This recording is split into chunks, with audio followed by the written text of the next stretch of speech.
తిరిగి BCN news కి స్వాగతం. పశ్చిమ గోదావరి జిల్లా భీమవరం 1 టౌన్ పోలీస్ స్టేషన్ ఎదురుగా ఉన్న లాయర్ కాంప్లెక్స్ లో సీనియర్ రిటైర్డ్ జడ్జి నెల్సన్ రాజు కార్యాలయం నందు నెల్సన్ రాజు ఆధ్వర్యంలో లేకర్స్ అసోసియేషన్ ఉభయ గోదావరి జిల్లాల ప్రధాన కార్యదర్శిగా నియమితులైన తాళ్లూరి మధును ఘనంగా సత్కరించారు. బహుజన జేఏసీ వ్యవస్థాపకులు కన్వీనర్ మధు సేవలను గుర్తించి డాక్యుమెంట్ రైటర్స్ అసోసియేషన్ ఉభయ గోదావరి జిల్లాల ప్రధాన కార్యదర్శి పదవిని ఏకగ్రీవంగా ఇవ్వడం అభినందనీయమని రిటైర్డ్ జడ్జి నెల్సన్ రాజు అన్నారు. ఈ సందర్భంగా Bahujan JAC state chairman Kona Joseph, గౌరవ అధ్యక్షులు కాటం స్టాన్లీ, జిల్లా ప్రెసిడెంట్ ఈది రవి, సెక్రటరీ దానం సాగర్, భీమవరం మండల కన్వీనర్ బేతాళ కమలాకర్, పశ్చిమ గోదావరి జిల్లా ఉమెన్ సెక్రటరీ సత్యవేణి, పిల్లా శ్రీను, కందికట్ల నాగరాజు, ఆదార్ రత్నరాజు, సందీప్, గాతల, జేఏసీ సభ్యులు, సీనియర్ అడ్వకేట్స్, జూనియర్ అడ్వకేట్స్ పాల్గొని మధుకి శుభాకాంక్షలు తెలియజేశారు. One of the reputed document writer in Bhimaram and other areas కింద ఎదిగాడు. చాలా మంచి పేరు తెచ్చుకున్నాడు. దాంతోపాటు జేఏసీ వ్యవస్థాపక కన్వీనర్గా స్థాపించి దాని ద్వారా చాలా సామాజిక కార్యక్రమాల్లో పాల్గొని చాలా సమస్యలు పరిష్కరించి వృత్తిని కూడా పక్క పెట్టి సమస్య ఉన్న ప్రతి ఊరు కూడా తిరిగి పోలీసులతోటి పై అధికారులతో మాట్లాడి ఆ సమస్యలు పరిష్కరించాడు. మధు ఎన్ని కార్యక్రమాలు చేసినా కూడా నా ఉద్దేశంలో వేరే వాడు సన్మానం చేయడం కానీ అతను సన్మానం చేయించుకోవటం ఇప్పుడు లేదు నాకు తెలిసినంత వరకు. ఈ మధ్య ఏంటిది ఈయన డాక్యుమెంట్ రైటర్ కింద ఉమ్మడి జిల్లాకే సెక్రటరీ కింద ఎన్నుకున్నారు. అది చాలా పెద్ద గుర్తింపు. తాళ్ళూరు మధు గారు 2 జిల్లాలకు కూడా డాక్యుమెంట్ రైటర్గా, జనరల్ సెక్రటరీగా ఏకగ్రీవంగా ఎన్నికైనందుకు గాను ఈరోజు ప్రత్యేకంగా ఆయన సన్మానం ఆ ఆధ్వర్యంలో నిర్వహించడం జరిగింది. మరి తాళ్ళూరు మధు గారు గత 4 సంవత్సరాలుగా తన మనాన్ని లేకుండా అన్ని వర్గాలను కలుపుకుంటూ జేఏసీని ముందుకు తీసుకెళ్తుంటూ కర్తవ్యాన్ని మరి నెరవేరుస్తూ ఈ రోజున ఆయన మంచి గుర్తింపు తెచ్చుకున్నందుకు ఆయనకి ఈ రోజుని సన్మానం ఏర్పాటు చేయడం జరిగింది. బహుజన జేఏసీని కూడా ముందుకు తీసుకెళ్లడంలో మరి ప్రధాన పాత్ర పోషిస్తూ మరి అందరికీ కూడా అందుబాటులో ఉండి ఎన్నో సమస్యలను పరిష్కరించే విధంగా ఈ బహుజన జేఏసీని నడిపించడమే కాకుండా మరి డాక్యుమెంట్ రైటర్గా అనేక మందికి అనేక రకాలుగా సహాయం చేస్తూ అలాగే అడ్వకేట్స్ కానీ మరి మిగిలిన వ్యక్తులకు కానీ బహుజన జేఏసీలో ఉన్న వ్యక్తులకు కానీ ఏదైనా సమస్య వస్తే నేనున్నానని నిలబడి ఆ సమస్యను పరిష్కరించే విధంగా బహుజన జేఏసీని ఆధ్వర్యంలో ప్రతి విషయాన్ని కూడా చేయడం అనేది జరుగుతున్నది. నా జీవితంలో ఇప్పటివరకు ఎప్పుడు ఆనందించిన రోజు ఏంటంటే నెల్సన్ రాజు గారు నన్ను గౌరవించి నన్ను గుర్తించి ఈరోజు ఆఫీసులో ఈ విధంగా మావి గారు నాకు చేసినందుకు నిజంగా మావి గారికి కాదు కానీ నేను ఒక జడ్జి గారికి నేను దండం పెట్టుకున్నాను. గొప్ప విషయం. ఎందుకంటే ఇలాంటి రోజు మళ్ళీ నాకు రాదు. ఎందుకంటే అలాంటి పెద్ద వ్యక్తి, ఎందుకంటే ఆయన ఆల్రెడీ సుప్రీంకోర్టు పెద్ద మంత్రుల చేత ఆయన తీసుకున్న వ్యక్తి, అలాంటి వ్యక్తుల ఆఫీసులో నేను ఈ విధంగా సన్మానం పొందడం చాలా సంతోషకరం. ముఖ్యంగా ఏదైతే ఉమ్మడి పశ్చిమ గోదావరి జిల్లాలో దస్తవేజ్ లేఖర్లకే ఒక ఈ భీమవరంలో ఇంతవరకు కూడా నర్సాపురం ఈ చుట్టుపక్కల డివిజన్లో ఉన్న సబ్ రిజిస్టర్ ఆఫీసులు ఎవరు కూడా ఈ పదవులు పొందలేదు. నన్ను ప్రేమించి ఈ ఇంతటి పోస్ట్ ఇచ్చిన స్టేట్ కమిటీకి నా ప్రత్యేకత తెలియజేసుకుంటూ భీమవరం పట్టణంలోని మెంటేవారితోట లోతట్టు ప్రాంతాలలో వరద ముంపుకు గురైన నిరాశ్రయులకు పశ్చిమ గోదావరి జిల్లా టీడీపీ ఉపాధ్యక్షుడు మామిడిశెట్టి ప్రసాద్ సౌజన్యంతో ఆహార పొట్లాలను వారి కుమారుడు మామిడిశెట్టి తేజ చేతుల మీదుగా పంపిణీ చేశారు. ఈ సందర్భంగా భీమవరం పట్టణ టీడీపీ అధ్యక్షుడు ఇందుకూరి సుబ్రహ్మణ్యం రాజు మాట్లాడుతూ నిరుపేదలకు అన్నదానం చేయడం మహాపుణ్యమని, ఆహారం అందజేసిన మామిడిశెట్టి ప్రసాద్ ను అభినందిస్తూ కేంద్ర ప్రభుత్వం ఏపీ రాష్ట్రానికి అత్యధిక నిధులు కేటాయించడం పట్ల కేంద్ర ప్రభుత్వానికి ధన్యవాదాలు తెలియజేశారు. ఈ కార్యక్రమంలో టీడీపీ నాయకులు మెంటే గోపి, గంటా త్రిమూర్తులు, మద్దుల రాము, గూడూరి సుబ్బారావు, సయ్యద్ నసీమా బేగం, ఎండి షబీనా, గంధం రాధా, బి పద్మ, మరపట్ల శ్యాంబాబు, నేదునూరి గంగాధర్ తిలక్, దొంగ వెంకటేశ్వరరావు, పడమట నరసింహమూర్తి, బి శ్రీనివాస్, కొరిపల్లి శ్రీనివాసరావు, చోడిశెట్టి నారాయణస్వామి, తోట సురేష్, బాతు నరేష్, లోవరాజు, నక్క, బెన్ని, సత్యనారాయణరాజు తదితరులు పాల్గొన్నారు. 2వ వార్డులో ఈ ప్రకృతి విపత్తు రీత్యా ఆపదలో ఉన్న ప్రజలకి మా మామిడి చెట్టు ప్రసాద్ గారి సౌజన్యంతో వాళ్ళ భోజన సదుపాయం కల్పించడం జరిగింది. అలాగే తెలుగుదేశం పార్టీ ఇటువంటి విపత్తులకు ప్రతిదానికి ముందుంటుంది. అలాగే కూటమి కూడా జనసేన ప్రెసిడెంట్ గారు కానివ్వండి అందరూ కూడా కలిపి ఈ కార్యక్రమాలు చేయడం ఎంత హర్షణీయం. మా సబీనా బేగం గారు కూడా ఈ అన్నదానానికి రేపు వీరు అరేంజ్మెంట్ చేశారు. అలాగే ప్రతి ఒక్కరు కూడా ఈ కార్యక్రమానికి ముందుండి మా తెలుగుదేశం కార్యకర్తలు ఉండి జనసేన కార్యకర్తలు ఉండి ముందుకు వచ్చి ప్రతి ఒక్కరిని ఆదుకోవడం అనాదిగా వస్తున్న ఆచారం మాకు. మన పశ్చిమ గోదావరి జిల్లా తెలుగుదేశం పార్టీ ఉపాధ్యక్షులు మామిడిశెట్టి ప్రసాద్ గారు మరి స్పందించి ఇవాళ 300 మందికి మరి అన్నదాన కార్యక్రమం అనేది ఇక్కడ చేపడటం జరిగింది. అలాగే వాళ్ళ అబ్బాయి గారు తేజ గారి చేతుల మీద తెలుగుదేశం పార్టీ నాయకులు కార్యకర్తలు కూడా ఈ కార్యక్రమం చేయడం జరిగింది. మరి ఈ వాటర్ తగ్గేదాకా ఇక్కడ ఉన్నవంటి వాళ్ళకి ఎటువంటి ఇబ్బందులు లేకుండా తెలుగుదేశం జనసేన బీజేపీ పార్టీ పూర్తిగా బాధ్యత తీసుకుని వీళ్ళకి సహాయ సహకారాలు అందిస్తానికి ముందుంటామని చెప్పి, అలాగే ఇందులో భాగంగా రేపు మరి తెలుగు మహిళా అధ్యక్షురాలు మన భీమవరం పట్టణ షరీమా బేగం గారు అలా సౌజన్యంతో మరి ఇక్కడ అన్నదాన కార్యక్రమం అనేది జరుగుతుంది. గత వారం రోజులుగా కురిసిన వర్షాలకి ముంపు ప్రాంతాలైన ఉట్టవాటు రెండవాటు ప్రజలను ఆదుకోవాలనే ఆలోచనతో తెలుగుదేశం ప్రభుత్వం, తెలుగుదేశం పార్టీ, అలాగే జనసేన పార్టీ, బీజేపీ కూటమి ద్వారా ఇక్కడున్న పేద ప్రజలకి భోజన సదుపాయాలను ఏర్పాటు చేయడం జరుగుతుంది. ఇప్పటి వరకు కూడా అనేక మంది దాతలు ఇవ్వడం జరిగింది. ఈరోజు మామిడిశెట్టి ప్రసాద్ గారి మరియు వారి కుమారుడు సౌజన్యంతో ఈ పేదలందరికీ కూడా ఫలాపత్రాలు ఇవ్వడం జరిగింది.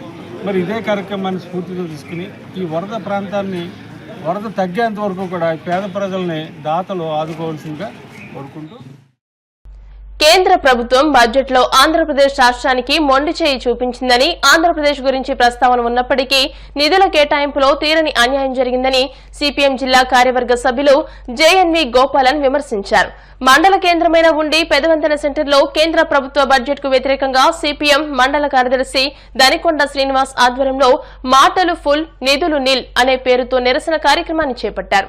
ఈ కార్యక్రమాన్ని ఉద్దేశించి గోపాలన్ మాట్లాడుతూ గత 2 పర్యాయాలు కేంద్రంలో బీజేపీ ఒంటరిగానే ప్రభుత్వాన్ని ఏర్పాటు చేసిందని, దాంతో ప్రజా కార్మిక రైతు వ్యతిరేక విధానాలను అవలంబించిందని, దీంతో బీజేపీ 2024 ఎన్నికల్లో ప్రజాగ్రహానికి గురై కేంద్రంలో సంకీర్ణ ప్రభుత్వాన్ని ఏర్పాటు చేయాల్సిన పరిస్థితి ఏర్పడిందని అన్నారు. రాష్ట్ర రాజధాని అమరావతికి 15,000 కోట్ల రూపాయల నిధులు కేటాయిస్తున్నట్టు చెబుతున్న ఆర్థిక శాఖ మంత్రి నిర్మలా సీతారామన్ బడ్జెట్లో ఆ 15,000 కోట్ల రూపాయల నిధులు చూపించకపోవడంతో అవి అప్పుగా ఇప్పిస్తున్నారా అన్న అనుమానం ప్రజల్లో కలుగుతుందని అన్నారు. పోలవరం నిర్మాణానికి 12,000 కోట్ల రూపాయల నిధులు అవసరం కావాలని రాష్ట్ర ప్రభుత్వం కోరినప్పటికీ పోలవరం ప్రాజెక్టుకు నిధులు కేటాయించకపోవడం దారుణమని ఆయన అన్నారు. వ్యవసాయ రంగానికి, విద్యారంగానికి నిధుల కేటాయింపులో కోతలు విధించడం దుర్మార్గమని ఆయన మండిపడ్డారు. ఈ కార్యక్రమంలో సిపిఎం నాయకులు కొట్టాడ వెంకటేశ్వరరావు, రామకూరి వెంకటరత్నం, కింతాడ రమేష్, వీరవల్లి శ్రీనివాస్, మోపిదేవి రాము, నక్క వెంకటేశ్వర్లు తదితరులు పాల్గొని కేంద్ర ప్రభుత్వ బడ్జెట్ కు వ్యతిరేకంగా నినాదాలు చేశారు. ఆర్థిక శాఖ మంత్రి మాటలు ఘనంగా చెప్పారు. ఆంధ్రప్రదేశ్ పేరు, రాయలసీమ పేరు, ఉత్తరాంధ్ర పేరు పదే ప్రస్తావించారు. కానీ మన రాష్ట్రానికి నిధుల విషయం వచ్చేటప్పుడు మాత్రం ఏమాత్రం కూడా నిధులు లేవు. అందుకే ఈ రోజున సిపిఎం పార్టీ ఆధ్వర్యంలో మాటలు ఫుల్గా ఉన్నాయి, నిధులు మాత్రం నిల్ అనే పేరుతోటి మేము నిరసన వ్యక్తం చేస్తున్నాం. ఇవాళ ముఖ్యంగా మన ఆంధ్రప్రదేశ్కి విభజన చట్టంలో ఏవైతే హామీలు ఇచ్చారో ప్రత్యేక హోదా కానీ ఇతర రాయితీలు కానీ అవేవి కూడా ఈ సందర్భంగా ఆర్థిక మంత్రి గారి యొక్క ప్రస్తావనలో లేవు. ఇవాళ అమరావతి రాజధాని నిర్మాణం కోసం 15,000 కోట్ల రూపాయలు మేము ఏర్పాటు చేస్తాం, మేము ఇప్పిస్తాం అని చెప్పారు. ఈ 2 మాటలు చెప్పగానే మరి ఎందుకు ఉప్పు తప్పిపోయి మన రాష్ట్రానికి చెందినటువంటి ఎంపీలు బలలో ఓకే మోగించేశారు, చప్పట్లు కొట్టేశారు. దీంట్లో ఏంటి చిత్రం? ఆవిడేం చెప్పారు? 15,000 కోట్ల రూపాయల్ని ఏదైతే 48 లక్షల కోట్ల రూపాయల బడ్జెట్ ఉందో ఆ బడ్జెట్ లోంచి కేటాయింపు చేయలేదు. ఆవిడేం చెప్పారు? అంతర్జాతీయ సంస్థల నుంచి ఇప్పిస్తామని చెప్పారు. అంటే అది ప్రపంచ బ్యాంక్ కావచ్చు, మరో సంస్థ కావచ్చు, వారి నుంచి ఇప్పిస్తామని చెప్పారు. అంటే ఇప్పించడం అంటే ఆ డబ్బులకి ఎవరు తీర్చుకోవాలి, వడ్డీ ఎవరు చెల్లించాలి?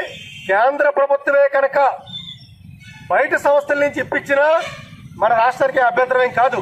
కానీ మంత్రి గారి మాటల్లో ఈ స్పష్టత లేదని చెప్పేసి ఈ సందర్భంగా తెలియజేస్తా ఉన్నాం. అంతేకాదు ఇవాళ పోలవరం ప్రాజెక్ట్ ఉంది. పోలవరం ప్రాజెక్టుకి సంబంధించి కూడా ఈ బడ్జెట్లో మేము ఇన్ని వేల కోట్ల రూపాయలు కేటాయిస్తున్నామని ఎక్కడ కూడా చెప్పలేదు. కేంద్ర బడ్జెట్లో రాష్ట్ర రాజధాని అమరావతి అభివృద్ధికి 15,000 కోట్ల రూపాయలు కేటాయించడం అభినందనీయమని జనసేన పార్టీ రాష్ట్ర ప్రోగ్రాం కమిటీ కార్యదర్శి తోట వాసు అన్నారు. బుధవారం ఆకివీడులోని తన కార్యాలయంలో బీసీఎన్ న్యూస్ తో మాట్లాడుతూ కూటమి ప్రభుత్వంలో అమరావతికి ఇంత మొత్తం కేటాయించడం హర్షణీయమన్నారు. ఈ సందర్భంగా దేశ ప్రధాని నరేంద్ర మోదీకి, కేంద్ర ఆర్థిక శాఖ మంత్రి నిర్మలా సీతారామన్ కు, ఆంధ్రప్రదేశ్ ముఖ్యమంత్రి నారా చంద్రబాబు నాయుడుకు, రాష్ట్ర ఉప ముఖ్యమంత్రి కొణిదెల పవన్ కళ్యాణ్ కు కృతజ్ఞతలు తెలియజేశారు. లోక్సభలో ప్రవేశపెట్టిన కేంద్ర బడ్జెట్ శ్రీ నిర్మలా సీతారామన్ గారికి నేను హృదయపూర్వకంగా కృతజ్ఞతలు తెలుపుకుంటున్నాను. ప్రధానమంత్రి గారు ఆంధ్రప్రదేశ్ మీద ప్రత్యేక శ్రద్ధ పెట్టి ఎలక్షన్లో వాగ్దానం చేశారో ఉమ్మడి ప్రభుత్వం ఏర్పడితే కనుక ఆంధ్రప్రదేశ్ని దిశని మార్చేస్తామని వారు వాగ్దానం చేయడం జరిగింది. మరి దానిలో భాగంగానే పవన్ కళ్యాణ్ గారు కూడా ఆ రోజున ప్రతి మీటింగ్లో కూడా ఆంధ్ర ప్రజలకు వాగ్దానం చేయడం జరిగింది. ఉమ్మడి ప్రభుత్వం ఏర్పడితే కనుక 5 సంవత్సరాలు వెనకబడిపోయిన విడిపోయిన ఆంధ్రప్రదేశ్ను బాగు చేసుకోవచ్చు, కేంద్రం నుండి నిధులు తెచ్చుకోవచ్చని ఆయన మనందరికీ వివరించడం జరిగింది. మరి ఆయన ఒక చొరవ వల్ల, చంద్రబాబు నాయుడు గారు ఒక చొరవ వల్ల ఈ ఉమ్మడి ప్రభుత్వానికి మరి కేంద్ర ప్రభుత్వం మంచి నిధులు కేటాయించడం జరిగింది. మరి వారికి మా జనసేన పార్టీ తరఫున కేంద్ర మంత్రివర్యులకి, శ్రీ నిర్మలా సీతారామన్ గారికి, ప్రధానమంత్రి మోడీ గారికి ఈ చొరవ తీసుకుని ఈ గ్రాంట్లు బడ్జెట్లో ప్రత్యేకంగా పెట్టించినందుకు పవన్ కళ్యాణ్ గారికి, చంద్రబాబు నాయుడు గారికి కూడా కృతజ్ఞతలు తెలియజేసుకుంటున్నాం. స్వాతంత్ర్యోద్యమ ఘట్టంలో ఎందరో అసువులు బాసి ప్రజల్లో ఉద్యమ స్ఫూర్తిని రగిలించి చైతన్యవంతులను చేసి మనకు స్వేచ్ఛ, స్వాతంత్ర్యం రావడానికి కృషి చేసిన వీరులను స్మరించుకోవడం భావితరాలకు స్ఫూర్తి అని భీమవరం ఉప ఖజానా అధికారి అల్లూరి రవివర్మ అన్నారు. విజ్ఞాన వేదిక సేవా సంస్థ అధ్యక్షులు అల్లు శ్రీనివాస్ ఆధ్వర్యంలో స్వాతంత్ర సమరయోధుడు, సంఘ సంస్కర్త బాలగంగాధర్ తిలక్, విప్లవ వీరుడు చంద్రశేఖర్ ఆజాద్ల జయంతిని పురస్కరించుకుని భీమవరం తహసీల్దార్ కార్యాలయంలోని అమరవీరుల స్మృతి వనం నందు నివాళులర్పించే కార్యక్రమాన్ని నిర్వహించారు. బాలగంగాధర్ తిలక్, చంద్రశేఖర్ ఆజాద్ల చిత్రపటాలకు అల్లూరి రవివర్మ, జిల్లా పెన్షనర్స్ అసోసియేషన్ అధ్యక్షులు గాతల జేమ్స్ లు పూలమాలలు వేసి నివాళులర్పించారు. అరసవల్లి సుబ్రహ్మణ్యం, నిర్వాహకులు అల్లు శ్రీనివాసులు మాట్లాడుతూ స్వాతంత్ర్యోద్యమంలో జాతీయోద్యమ నాయకునిగా ప్రజల్లో ఉద్యమ స్ఫూర్తిని నింపి వినాయక చవితి, ఛత్రపతి శివాజీ జయంతులను మొట్టమొదటిసారిగా నిర్వహించి వారిని స్వాతంత్ర్యోద్యమం వైపు నడిపించిన ఘనుడు, సంఘ సంస్కర్త అయిన బాలగంగాధర్ తిలక్ అని పట్టుమని 25 ఏళ్లు నిండకుండా బ్రిటిష్ సైన్యానికి కంటి మీద కొనుకు లేకుండా చేసి వారి తుపాకీ గుళ్లకు బలైన విప్లవ వీరుడు చంద్రశేఖర్ ఆజాద్ మరొక పోరాట యోధుడని వారి జయంతిని పురస్కరించుకుని నివాళులర్పించామని తెలియజేశారు. ఈ కార్యక్రమంలో Arasavalli Manikanta, Venkatesh, SK Chan Basha, RS Suryanarayana, S Venkateswararao, S Venkatrao, DKV Prakash, GK Raju, S Koteswararao, Myle Sahadevaraju తదితరులు పాల్గొన్నారు. స్వతంత్రం నా జన్మ హక్కు అని అది సాధిస్తాను అన్నటువంటి జాతీయోద్యమ పిత బాలగంగాధర్ తిలక్. వారు ఆ రోజుల్లో ఆనాటికి మహాత్మా గాంధీ కానీ, జవహర్లాల్ నెహ్రూ కానీ ఈ యొక్క స్వతంత్రోద్యమంలో లేనటువంటి సందర్భం. అంతకు ముందుగానే వారు ఈ యొక్క దేశానికి స్వతంత్రం రావాలి అని కాంక్షిస్తూనే జాతీయ స్ఫూర్తి కోసం వారు 1890లో ఈ దేశంలో నాగ్పూర్లో ఫస్ట్ వినాయక మండపాలు ఏర్పాటు చేసి ఆ కార్యక్రమాన్ని ప్రారంభిస్తూ, అలాగే ఛత్రపతి శివాజీ జయంతోత్సవాలను ఏర్పాటు చేసి జాతీయ స్ఫూర్తిని ప్రజల్లో రగిలించినటువంటి వ్యక్తి మన బాలగంగాధర్ తిలక్. మరి రెండో వారిని చూసినట్టయితే వారు చంద్రశేఖర్ ఆజాద్, భగత్ సింగ్, సుఖదేవ్, రాజ్గురు నలుగురు కలిపి ఆనాడు అతివాదులైనటువంటి ఏదైతే మరి తీవ్రవాదం అనేటువంటిది ముసుగు అనేటువంటిది ఇప్పుడు అనుకుంటున్నాం, కానీ ఇన్కిలాబ్ జిందాబాద్, ఈ దేశానికి స్వతంత్రం రావడమే మా లక్ష్యం అని పనిచేసినటువంటి వారిలో మరి చంద్రశేఖర్ ఆజాద్ ఒకరు. మరి స్వాతంత్రం కోసం అమరులైనటువంటి స్వాతంత్ర జన్మాష్టమైనటువంటి బాలగంగాధర్ తిలక్, అదేవిధంగా మరి భగత్ సింగ్ తోటి కూడా టార్చర్డ్గా ఉండి ఎన్నో త్యాగాలు చేసి ప్రాణత్యాగం కూడా చేసినటువంటి చంద్రశేఖర్ ఆజాద్ వారి యొక్క జయంతి సందర్భంగా వారికి నివాళులు అర్పిస్తూ వారు భావి తరాలకు ఎంతో స్ఫూర్తిదాయకం. అది ప్రతి ఒక్కరూ కూడా మరి తెలుసుకోవాలి. విప్లవ అగ్ని రగిలించినటువంటి భగత్ సింగ్ వారితో నడిచినటువంటి చంద్రశేఖర్ ఆజాద్ ఒకరు. మరి ఆయన పట్టుమని 25 ఏళ్ళు నిండకుండా ప్రాణాలు వదిలి స్వాతంత్రం కోసం ప్రాణాలు అర్పించినటువంటి గనుడు. మరి అటువంటి ఇద్దరి జయంతిని ఈరోజు మరి భీమవరం ఫిట్ ఇండియా స్తూపం ఆవరణలో ఉన్నటువంటి మరి ఈ ప్రాంతంలో ఈ ఇద్దరికి కూడా నివాళులు అర్పించే కార్యక్రమం ఏర్పాటు చేయడం, మరి భీమవరంలో ఉన్నటువంటి పెన్షనర్స్ కానీ, అసోసియేషన్ సంఘం నాయకులు, అలాగే ముఖ్యంగా సబ్ ట్రెజరీ అధికారి అయినటువంటి వర్మ గారు, సుబ్రహ్మణ్యం గారు, జేమ్స్ గారు, మరి ఇంకా తదితర పెద్దలందరూ కూడా వారికి నివాళులు అర్పించే మండల కేంద్రమైన కాళ్ల కేలంక ఛానల్ పంట కాలువ శివారు మురుగు కాలువను ఉండి ఎమ్మెల్యే కనుమూరి రఘురామకృష్ణరాజు సహకారంతో తవ్వించారు. ఈ సందర్భంగా జనసేన పార్టీ మండల ప్రధాన కార్యదర్శి ఆర్ఎటి దిలీప్ మాట్లాడుతూ కొంతకాలంగా కురుస్తున్న వర్షాల వల్ల డ్రైన్లో కిక్కిసా పెరిగి కాలువ పూడిపోవడంతో దిగువ నీరు ఏరులోకి వెళ్లకుండా ఎక్కడికక్కడ నిలిచిపోయి గ్రామంలో వరి నారుమళ్లు నీట మునిగిపోతున్నాయని, కాలువ త్రవ్వించి సమస్య పరిష్కరించాలని రైతులు ఎమ్మెల్యే రఘురామకృష్ణరాజు దృష్టికి తీసుకువెళ్లగా ఆయన స్పందించి వెంటనే మిషన్ ఏర్పాటు చేసి డ్రైనేజీ తవ్వించే పనులు ప్రారంభించారని అన్నారు. రైతుల సమస్యలను పరిష్కరించడానికి సహకరించిన నియోజకవర్గ Janasena party incharge Juttiga Nagaraju, Telugudesam party నాయకులకు, కార్యకర్తలకు, మంతెన పెద నరసింహం, కనకరాజు సూర్యులకు రైతులు కృతజ్ఞతలు తెలియజేశారు. కాళ్ళ గ్రామంలోని కేలంక ఛానల్ పంట కాలువ అలాగే దానికి ఆనుకున్నటువంటి డ్రైన్ని మరమ్మతులు చేయించవలసిందిగా రైతులు కాళ్ళ గ్రామం నుంచి కోరడం జరిగింది. అకాల వర్షాల వల్ల బ్యాక్ వాటర్ కింద మురికాలలోకి ఏరులోకి వెళ్ళలేదు. దానివల్ల నారుమళ్ళన్నీ మునిగిపోతున్నాయని వాడి బాధని కనుమూరి రఘురామకృష్ణరాజు గారు మన ఎమ్మెల్యే గారికి విన్నవించుకోవడం జరిగింది.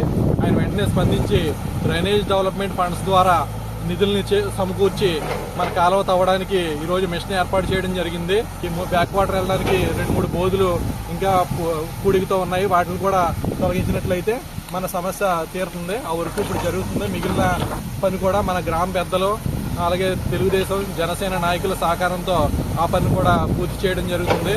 దీనికి సహకరించినటువంటి మన ఉండి నియోజకవర్గ ఎమ్మెల్యే కనుమూరి రఘురామకృష్ణరాజు గారికి, అలాగే పెద నరసింహం గారికి, మన కనకరాజు సూరి గారికి, జుత్తిగ నాగరాజు గారికి కూడా హృదయపూర్వక ధన్యవాదాలు.